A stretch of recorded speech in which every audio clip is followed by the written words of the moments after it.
Yung excellence, parang meron kang standards na naset. Pag na-reach mo yun, hindi yun excellent. Pag na-surpass mo yung standards na yun, yung excellent. Work of excellence is something that needs to be remarkable, something that delights you, something that goes beyond the expected. I don't like people who define excellence in terms of what prizes you've won or where you've gone. If you think of that, then you're losing track of what you want to do. You're doing it for a purpose. You're doing it to gain something. Ahay, ahahay, saan ka pwedeng bumili ng pisong sukat, asin, isang stick ng sigarilyo, isang piraso ng papel, isang kilo ng simento, isang gatang ng bigas. Dito lang sa Pilipinas, only in the Philippines. Ahay! Ahay! Ako si Antoinette Hadaune, 27, isang filmmaker. Ditsi Carolino. I'm Pepe Jokno and I'm a filmmaker. Hello, my name is Eddie Romero. I'm a film writer, director, sometimes producer.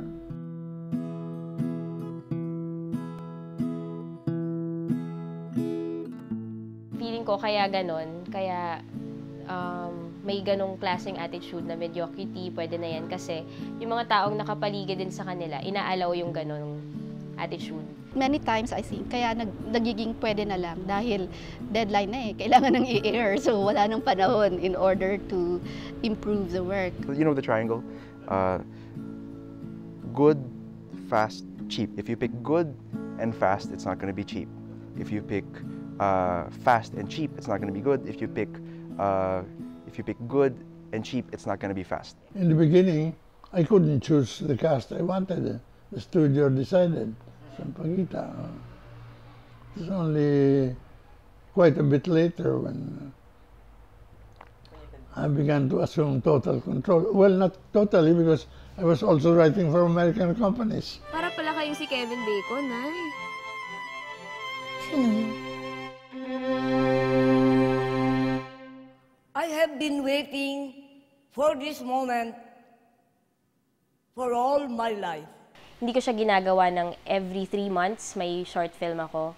Every year may short film ako. Nagagawa ko siya perfect timing.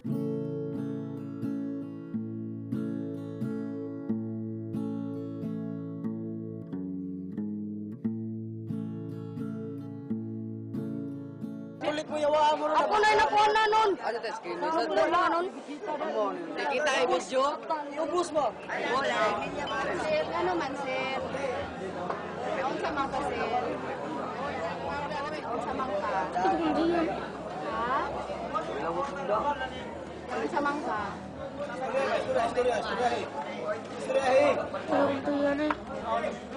For me, what's important is, paano ko kaya siya mapagtagpi-tagpi? Para kung ano yung naramdaman ko nung nandun ako, siya ring maramdaman nung nanonood.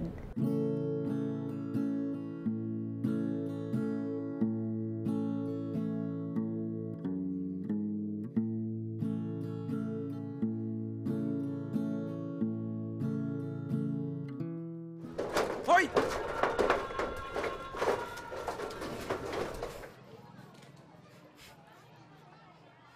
Ano to? I love taking something that's written and then putting it on screen and slowly building a team to do that.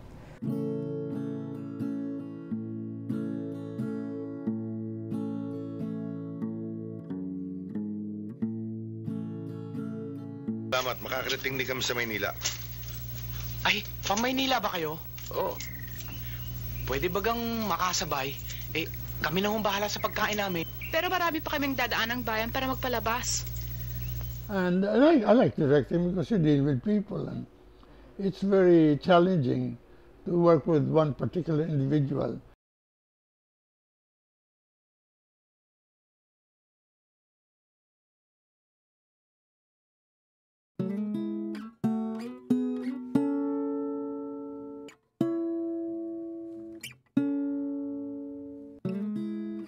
Sa short films ko kasi, ako lahat. Ako yung gagawa ng kwento, ako yung magka-cameraman, ako yung mag-iilaw. Pero yung pag-iilaw ko naman yung ano lang, available light. Taas naman, filmmaker.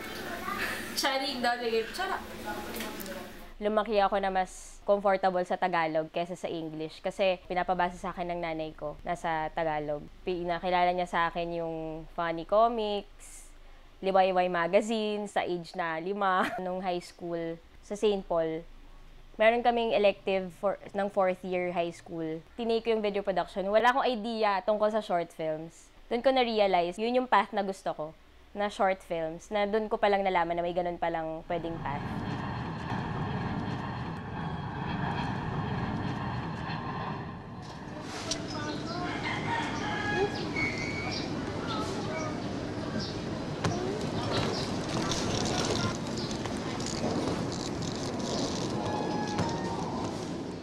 Iba yung process ng filmmaking. Kailangan niya ng time, kailangan mag-devote ka ng time, kailangan may some kind of madness na iniintay mo siya, tapos ginagawa mo siya, tapos iniire mo siya, parang ganun. Lahat ng short films ko po, nag-start siya sa image, tapos dun ko gagawa ng kwento, parang ganun. Yung unang short film ko, basta gusto ko lang may bata na naghihila ng paper plane. Siya ako nakagawa ng kwento.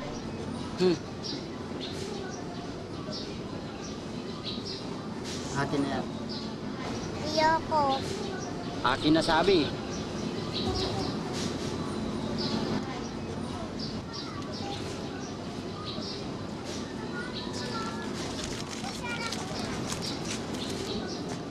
Actually, hindi ko po in-expect na yung short films ko would appeal sa international market. Pero yung talagang nag-open sa akin was Alexis Choseco. Bigla na lang nakareceive ako ng text. Sabi niya, "Hi, Tonette, this is Alexis Choseco of S-Express Philippines. I saw your short film in ganyan-ganyan.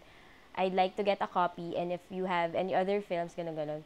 Eh, kilala ko si Sir Alexis sa pangalan. After mga 2 months, nag-text siya sa akin na your film is going to Singapore. Is me, Lilia Guntapay. Ito po yung mga pelikula ko, Shake, Rattle, and Roll, Part 2, Part 3. Ito naman po yung Part 4. Part 5. At ito na po yung huli, Part 6. Parang hindi naman totoong poster. Hindi po ba kayo nagandahan? Nahirapan ako ng bongga sa transition from short films to full length. Very short film yung utak ko. So yun yung first part na nahirapan ako sa story. Na kailangan may character development. 3 minutes lang yung short films ko. Yung pinakamahaba ko ata 7 minutes. Eh ang full length, 1 hour. Pangalawa, habang lumalaki pala yung budget, lalong sumasakit yung ulo. Sobrang dami yung tao. Parang may sobrang possibility na too many cooks in the kitchen. Ano pong naramdaman niyo nung na-nominate po kayo as one of the best supporting actress? Nominado pala ako? Kailan ba siya dapat na-nominate? Nag-start kasi yung concept na to as a short film. Parang may movie poster na nag-aaway-aaway sila sa billing. Tapos isa sa mga characters, si Lilia Contapay. Gusto niya, may pangalan din siya. Kasi first time lang naman wala lagi sa poster yung pangalan niya. Natuwa ako sa concept na walang may alam ng pangalan niya. Kasi si Palito may Palito. Si Bangkay may Bangkay. Tapos naisip ko, yung ganong klaseng film, mahal siya. Hindi ko siya kaya gawin bilang short film. So why not? Gawin ko siyang full length para makakuha ko ng grant. Alam ko naman, direct, nag-iisa lang ako eh. Yung sa planner, 4 years na akong nag-PPA sa TV tsaka film. Nag-isip ako ng parang isang creative venture. Una namin ginawa, 500 pieces lang. Tapos nagulat kami na umabot siya ng thousands na demand. So, never ako nalito sa dami ng mga gusto kong gawin. Lahat kasi yon nakatulong siya sa aspect ng life na gusto ko talagang puntahan, which is filmmaking.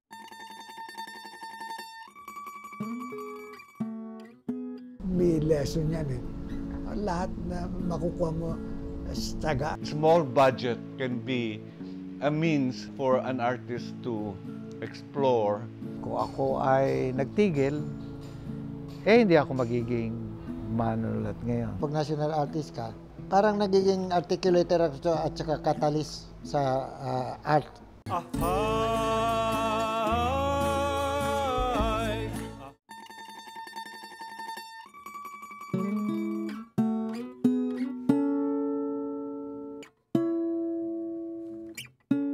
when you see a child going through an experience like that, or pag nakita mo yung magsasaka na nasa kanila na yung parang titulo ng lupa nila, and yet hindi pa nila mapasok-pasok para bungkalin, no?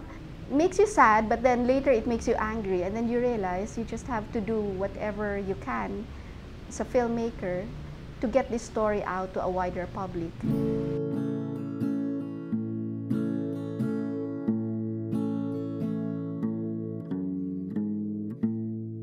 It just started with NGO work and an interest in social issues and wanting to do your share in getting these stories out, and then discovering photography.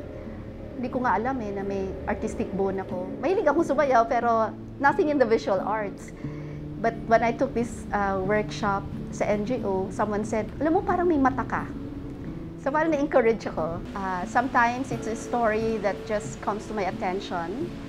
Sometimes it's a story that an NGO wants to collaborate with me on. Kung minsan din, a story just lands on my lap. For example, Lupang Hinarang, a story about farmers fighting for their land. Parang beyond the inconvenience, yung medyo maalala nila si Ben at Eddie, yung kanilang struggles. Sometimes when you watch the news, you see bits and pieces and you're not really able to see the bigger picture. So as a documentary filmmaker, I see the responsibility to try and present to them a story within a larger context. Yung pre-production ko is actually quite quick. I try not to read too much. I mean, I read a bit about the issue. Mga primer lang, yung mga simpleng bagay. Kailangan bumabad ka na. Yung mga characters ko, ayaw ko kasi na kaawaan mo lang sila eh. Gusto ko yung maramdaman mo kung ano yung hirap na dinadanas nila. But at the same time, ma-inspire ka rin na parang ibang klase sila. We also try to spend a lot of time with the subjects. So, if you stay with them for so long, for several weeks, they kind of let you be. Parang ini-ignore ka na lang nila. Kaya nga tawag nila kuminsan parang fly on the wall, di ba? Yung estilo na ganun. And then lastly, of course, you try to develop a relationship. Hindi lang siya yung parang I'm this hotshot reporter from this hotshot network. In a way, you're almost like a community organizer na nakikisalamuha doon with the camera. Yes.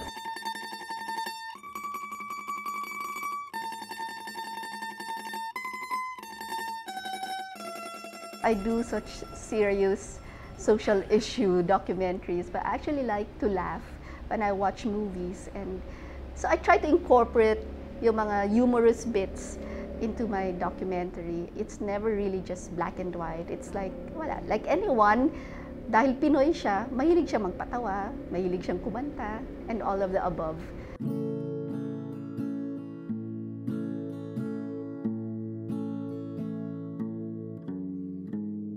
I do believe in helping after you've done the shoot, because I think that there's a responsibility that you owe to your subjects.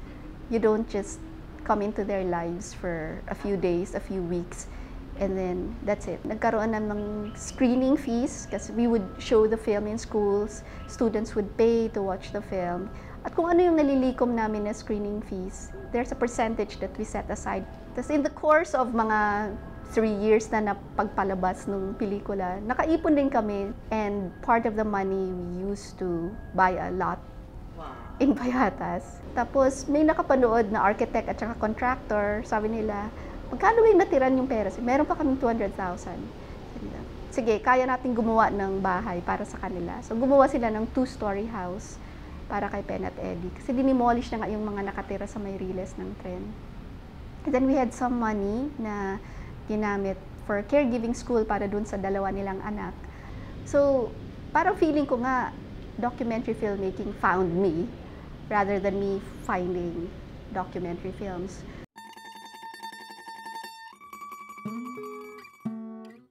May lesson yan eh. Lahat na makukuha mo, taga. Small budget can be a means for an artist to explore. Kung ako ay nagtigil, hindi ako magiging manunulat ngayon. Pag national artist ka, parang nagiging articulator at saka catalyst sa art.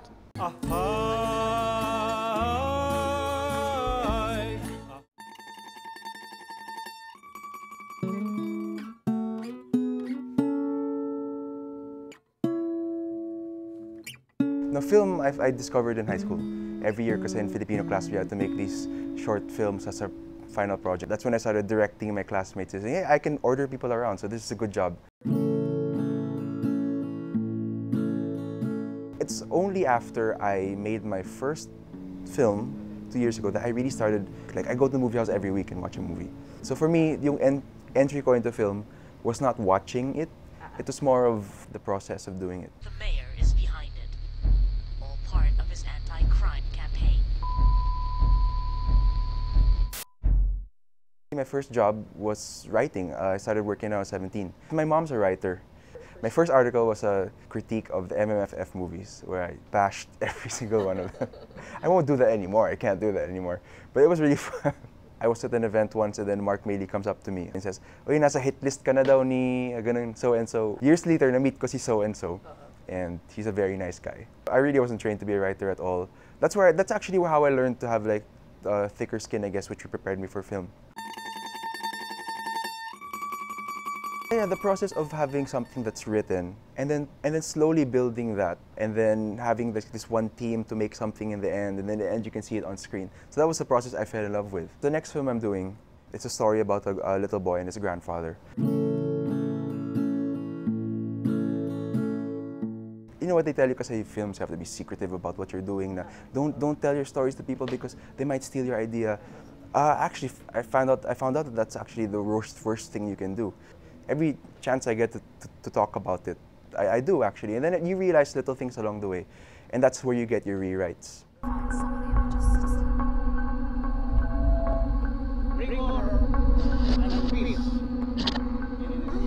I did a documentary a year after No Passport. It was about jails. And in this jail in Davao, I met these two brothers. Yung pangalan nila, Richard at Raymond, as in totoong Richard at Raymond. 15 and 17. And I was 19 doing the docu. And they were in this drug rehab center kasi hinahabol sila ng Davao Death Squad. At sabi nila na pag pumasok daw sila sa drug rehab center, tatanggalin sila sa hit list. But before that, pinasok ng DDS yung bahay nila and actually started to shoot at them, and they were able to run away. First, because I didn't know that was happening. I didn't know anything about the DDS. And second, parang I had so much dreams for myself. And these guys, they were sure na once they go back, may cycle na naman yan. And then it took 2 years for me to thresh out. Encuentro's actually not a real story, but the issue is real. Hoy! Gusto mo matulad sa akin? I had so many mistakes doing that. We hit the lowest of lows. I had a really good line producer who was a friend from before. Her name is Amor Holaguer. And when we were having trouble, we really hit rock bottom. She came in and put everyone straight. I'm not gonna quit. I'm not going to back out of Cinemalaya.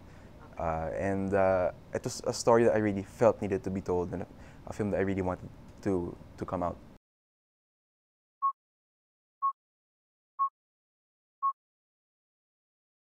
Naaalala ko pa yung araw na yun.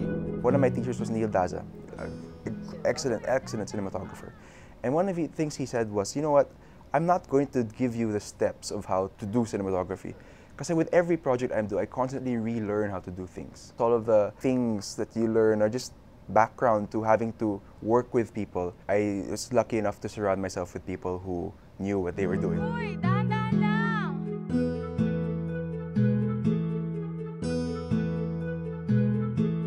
I'm positive moving forward in the next film. Now we have an efficient system that can make the next shoot way more relaxed. Tatay!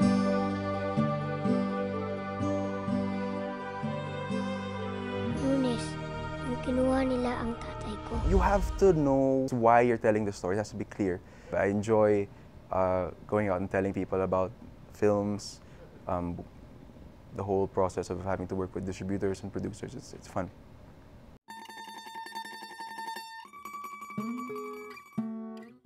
May lesson yan eh.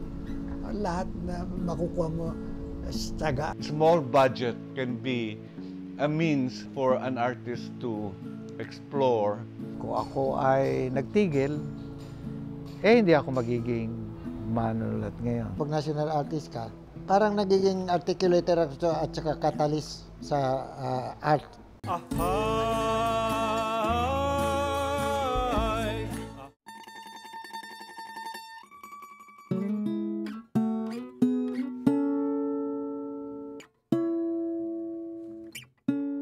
In England, my father was ambassador for a while. And the funny thing is, since I'm Visayan, wala kaming po. So yung Tagalog ko, walang po.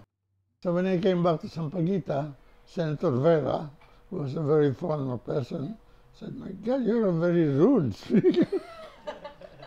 Wala akong kayo. Huwag kang batang ito eh. Sambuanga, bayag ka. Sa morong-morong. Papait eh. Oh, my father had, a strong desire to make me literate. So he had the book of knowledge. He would look after my reading. For some reason, he wanted to do something he hadn't done when he was a child. I don't remember anymore, but there were a lot of books written for young teenagers. Horatio Alger, Adrift in New York, etc., etc. Mostly American, because although we're Filipino, we're Visayan. So we didn't even speak Tagalog. At para sa larangan ng pelikula, Ginoong Eddie Romero.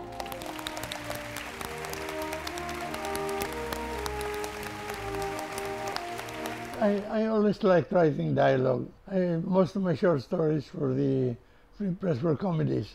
Jerry, I think, was with Sampaguita, World War II, just as it was about to start. When I was in Manila, he read one of my stories in the Free Press.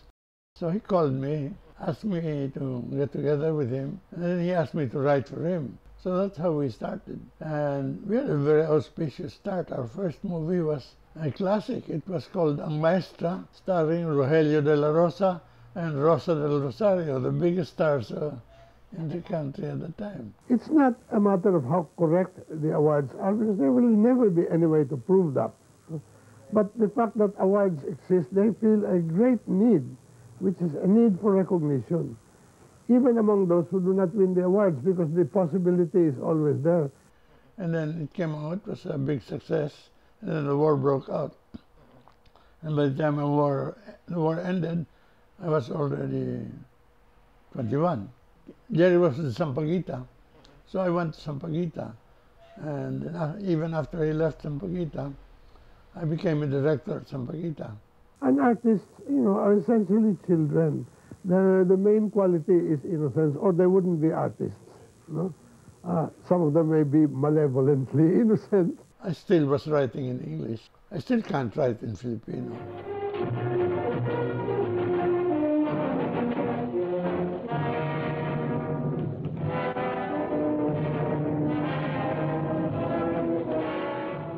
There was a magazine called Ilang Ilang, if I'm not mistaken, and they had a big thing about having a series. That was Novelang Dugtungan. Different three writers would one write one episode, the next writer, and it was called Ang Kamay ng Diyos. Sampaguita bought the rights, and we made the movie. And it had Paul Salcedo and Carmen and Jerry De Leon as an actor, and it was quite a big hit. So that decided my career. The younger people know that what was good in our generation is not much use to them. I just write. I write anywhere or nowhere, depending on how I feel.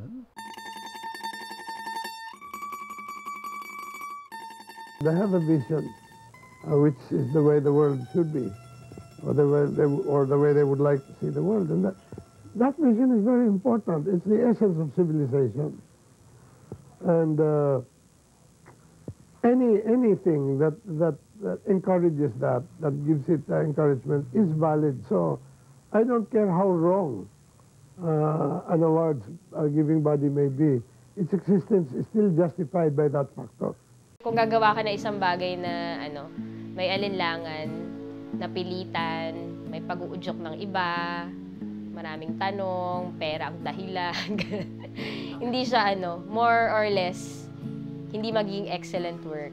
It should come naturally. You write because you write. For me, Everyone wants to be excellent naman sa trabaho niya. Gusto niya na parang parating maganda. I set bars for myself. I had to learn very early on not to look at others, not to compare. Because it just really gets you down. A good director hires the right people. Yung production designer mo, yung cinematographer mo, parang hindi sila pumapayag na mediocre. I believe in people. And I believe in individuals. In writing, I think of individuals. I try to keep it as authentic as possible. And then everything else is just technique, which is not to belittle technique. I don't think you'll ever meet an artist who will say with finality that, you know what, this work's excellent. There's nothing else to improve. Kasi that would be the saddest thing in the world. Kapag yung isang film sa akin, hindi lang siya maganda, pag inspiring siya, yung it inspires you to make films, yun yung parang excellent. If it's a good story, it will have it. If you think of it first, it'll be an artificial story. What drives you to excel is, well, if you were given these talents, di gamitin mo. At kung makatulong ka naman para malaman ng mas maraming tao na nangyayari ito. Also because we're resourceful. We were one of the first industries to accept the digital shooting, digital technology. Pag may film akong I find excellent or good talaga, nagte-text ako, naggawa-gawa ko ng review, sinusulat ko, talagang sinasabi ko sa lahat, panoorin nyo to. Somehow, you were able to say something new, and you were able to say something fresh, and somehow you were able to share something na parang ang immersion or para kang nagpakita ng isang exposure trip. I think in general, as a film industry, we're getting to a point where you'll see in the next few years, dadami na yung excellent movies.